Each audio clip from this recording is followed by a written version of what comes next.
Greens everyone, I'm Record Second, and welcome to the things they missed in 21W06A, the 8th snapshot for Minecraft 1.17, the Caves and Cliffs update. I know that as last time this video is pretty late, but I am catching up because, as I explained before, I do have a lot of college work to do, and I want to be a good student, so I do prioritize that over this, but I am trying to catch up, so please bear with me. And as always, I'm going to tell you more about what this kind of video entails. Well, I'm not going to be reviewing the whole snapshot. I am going to be pointing out more interesting and obscure facts about it that you probably didn't know. And I also am not guaranteeing that you didn't know this before or you didn't see it in other videos showcasing the snapshot. But I do guarantee that you'll probably learn something new by the end of the video. So do stick around, and let's start easily with what the hell is going on around me here right now. I'm pretty sure you guys definitely know already about the changed world height, but a lot of people didn't realize that this actually applies to not only the normal world, but the other world types as well. This is a caves single biome world, and as I will prove to you right now, I can actually go up to the new world height limit in this world. So if you played these types of worlds before, you know that they work kind of like the nether, and they go up pretty high. But since we have a new height limit, as you can see here, we're going to be approaching the old height limit. And somewhere right here, we just passed it. And we're still going up. So these worlds are actually very altered by the new maximum height of the overall dimension. And you will see here at the very top. It's really laggy in this snapshot because they just introduced this. But yeah, this is the top of the world. And we can go all the way down to minus 64 on the y-axis. And we still have stuff generating down there. So as you can see, this still counts as surface because we have grass blocks. But as you go down, we're going to see the dripstone features because I selected a single biome to be dripstone. And yeah, this is insanity, as you can say. And I'll show you later on a sky islands dimension that works the same way.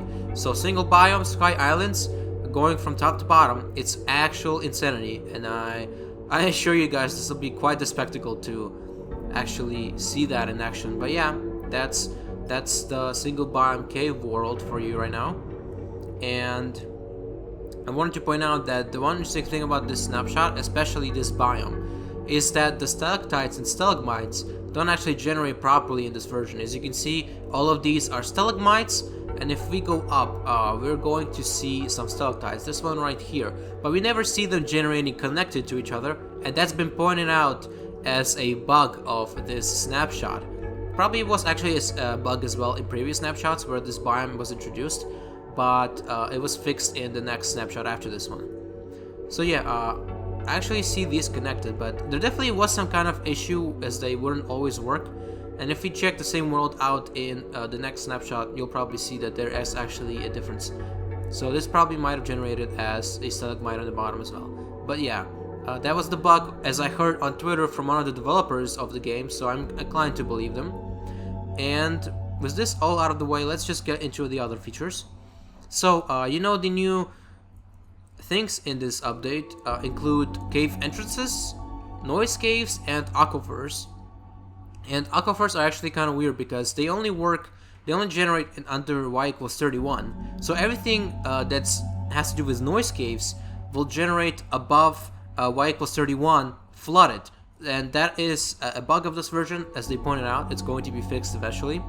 So that's something that you need to know, that most cave entrances in the normal world, I know this is hard to demonstrate here, but you've probably seen them all be flooded. So that's a bug currently. And there's actually another interesting bug. If I can locate a mineshaft, we might actually see this in action, although unlikely. But another thing that happened in the snapshot is that mineshafts could cut through bedrock.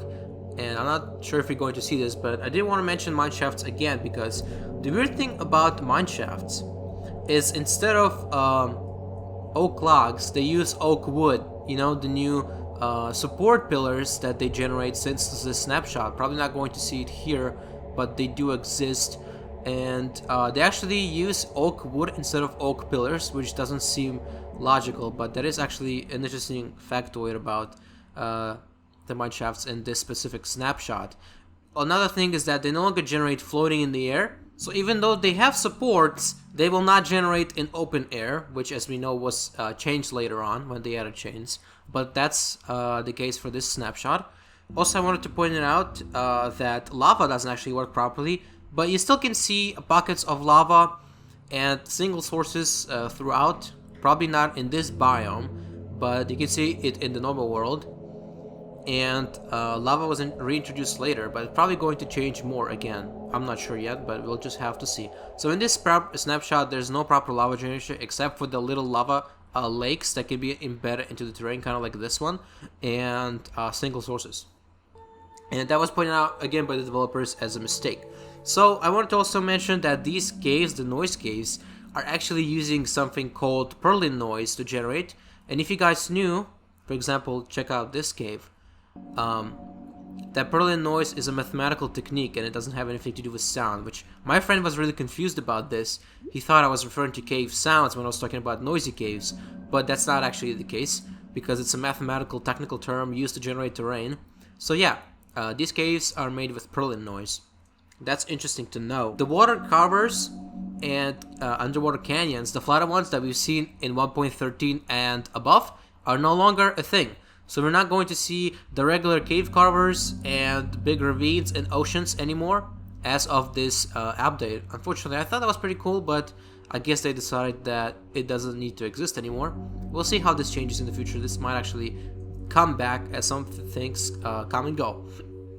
Or come back, actually. So, yeah, this might change, but that was pretty much all I wanted to say about all of that stuff.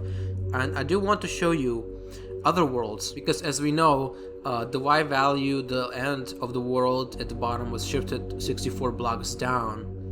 That not only impacts the generation of these kind of worlds and the regular world, but also impacts super flat worlds and sky island worlds, very interestingly. So here we have bedrock. Usually we would take damage in the void at this point in time. I'm in creative and I'm not taking damage. But if I go down lower at negative 128 is when I start taking damage. So let us see that in action. And yeah, I start taking damage at 128. So, I mean, I'm sorry, negative 128. So that's interesting, and that's not actually different from for the other dimensions. The Nether and End still have the same height, and they still have the same void damage, negative 64, but it was shifted for 64 blocks down in the overworld, which is interesting. So yeah, this actually also applies to the super flat world. Before it would generate at around y equals 0 would be the bottom of the super flat world, but now it will generate all the way down in the negative values, which I thought was kind of interesting. So yeah, now we're going to check out a Sky Islands world because it just looks amazing. But honestly, that's it for the news in this snapshot. That's all for the interesting facts and trivia that I have to offer you guys. But I do want to show you this last thing. So here we are, guys, in the Sky Islands world for Dripstone Caves again, but you can choose any biome you want. I'm just showing it because it looks cool. And here we have, as you can see, we spawned at the old height limit. So you know what's going to happen here? Oh my god, I can't even see the bottom. The lag is insane.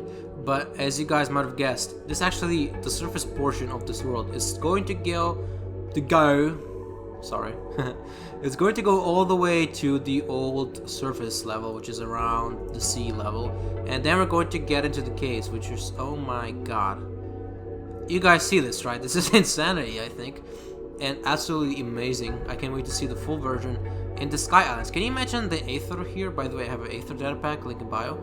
But yeah, imagine this. Kind of insane, kind of too much even.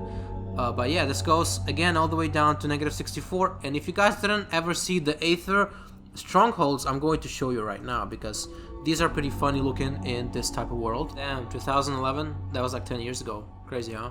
So yeah, we are here at the fortress. As you can see, it's all kind of messed up, which is actually addressed in later snapshots. So you guys going to see this looking differently. But yeah, that's it for you. For the Sky world, I recommend check it out. It works in the latest versions as well, pretty much the same way. So yeah, I can't wait to see how this is going to end up. By the end of the update, it's going to be absolute insanity.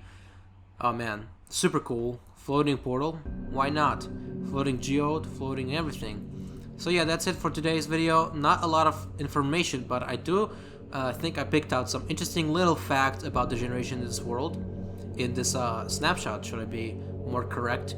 And yeah, I hope you guys learned something new today, and if you did, then make sure to let me know. So yeah, don't forget to smash subscribe, ring my bell, and as always, stay